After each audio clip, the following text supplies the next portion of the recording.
Hey everybody, I'm Warren, a maker educator at Kid Museum, and I'm going to show you how to make a terrarium. A terrarium is going to be a small enclosure for you to keep a plant, or maybe several plants. It's a miniature ecosystem. An ecosystem is a place where living and non-living things can interact. So living things are, for example, plants, animals, fungi, and bacteria. Non-living things in an ecosystem are often soil, rocks, water, air, and heat. So a terrarium is a tiny ecosystem, and it's going to exist in this glass container. And this tiny little ecosystem is going to be able to model how larger ecosystems work too.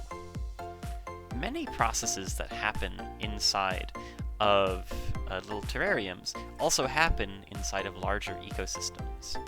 So photosynthesis, which is how plants use sunlight to make energy, happens in terrariums, and it also happens with plants in real life. The water cycle, which is how water moves through the environment between different things that use it, is also a part of our terrarium. That is also in real life. Here are a few materials that you're going to need. A glass container. This can be one with a lid, or it can be one without a lid. Either one is just fine. Some sort of plant. I have a horn tree golem.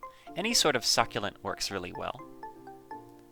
So those could be cacti, jade plants, or a horn tree golem, or other things. You're going to want some pebbles,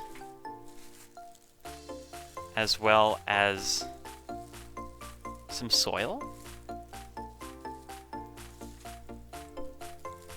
some charcoal. Horticultural charcoal or activated charcoal works best. Some moss. I have sphagnum moss, which works really well for this project. And optional, you can have some little decorations for your terrarium. Okay, so let's get started building. A few things to keep in mind. We want to treat our plant or our plants really carefully, because plants are delicate, especially their roots, which are going to be important to allow them to grow and thrive in our terrarium. Also, we want to try and not make a mess with our soil or our charcoal. Charcoal in particular can leave soot all over anything that it touches. So what I've done is I've taken some plastic wrap and I've spread it out on the part of the table where I'm going to be working. I think that's a really effective way to make sure that you don't make a mess. But there are other ways that you can stay clean too. So we're going to layer those different materials in our terrarium from bottom to top. We're going to start at the bottom. We're going to put about 1 inch of rocks at the bottom of our terrarium.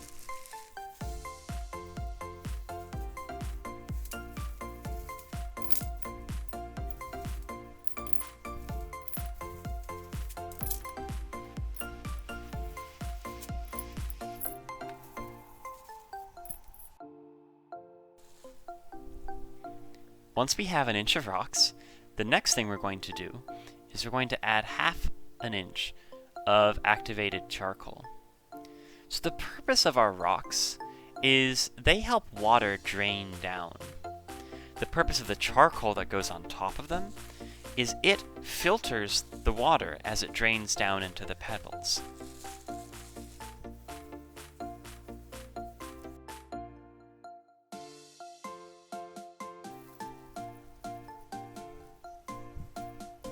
Okay, so there's about half an inch of charcoal on top of 1 inch of pebbles.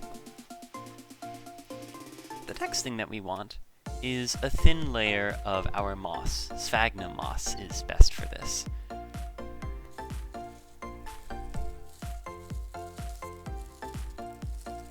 It doesn't need to be very thick, just enough to cover the top of the charcoal. The reason we're putting our sphagnum moss in here is because it helps prevent soil from falling down into the charcoal level or down into the pebble level. We want our soil to stay near the top of our terrarium so that our plant has access to it. The soil is going to provide all the nutrients for our plant to help it grow and thrive. And so we want to have it up high where the plant's roots can get to it easily.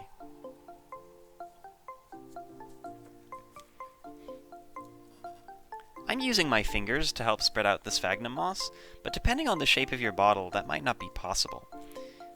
So if your glass container is inconvenient to do this in, you can also use a spoon or a fork. Just be sure to wash it off nice and thoroughly with dish soap before you use it for anything else. So there's our sphagnum moss on our charcoal on our pebbles. Now we want our soil. We want to fill our terrarium about halfway with soil.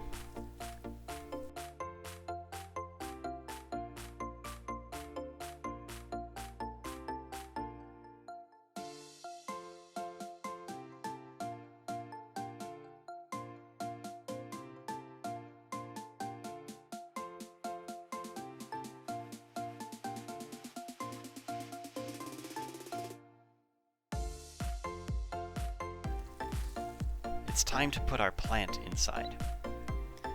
So our plant already has roots on it. We want to make sure that we have a little hole in our soil that these roots can go into. So using a spoon or using our hands, we need to reach in and make a little divot in the soil, make a little hole in the soil that the roots can fit into.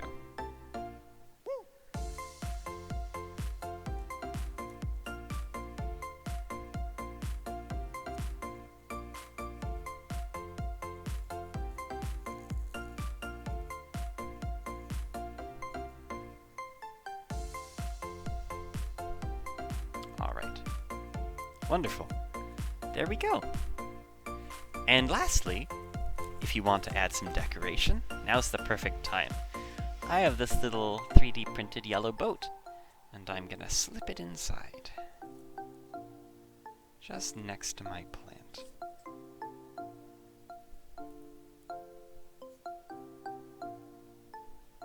I'm gonna make a little divot in the soil for it so that it can stay upright.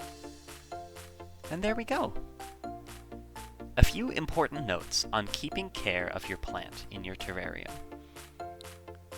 You want to keep your plant watered. And the way that you can do that is by getting a little spritz bottle and filling it with water and spraying your plant once in a while. Or you can take a little watering can or a little glass of water and just give your plant a little extra water. When your plant is watered well, you'll see condensation or fog on the sides of the glass.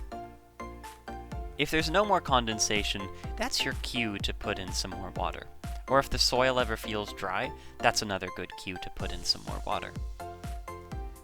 If you want, you can put an airtight lid over your terrarium to prevent water from leaving the system, or at least to slow how quickly water leaves the system.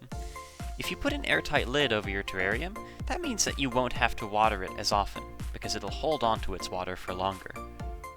However, you still are going to need to take off the lid once every few days, or at least once a week, to help make sure that your plant has enough fresh air to breathe. And lastly, make sure that your plant is in indirect sunlight. We want it to get light from the sun, but we don't want it to get so much light that it gets too hot. Alright, that's everything. Thank you so much for making this terrarium with me, and see you next time!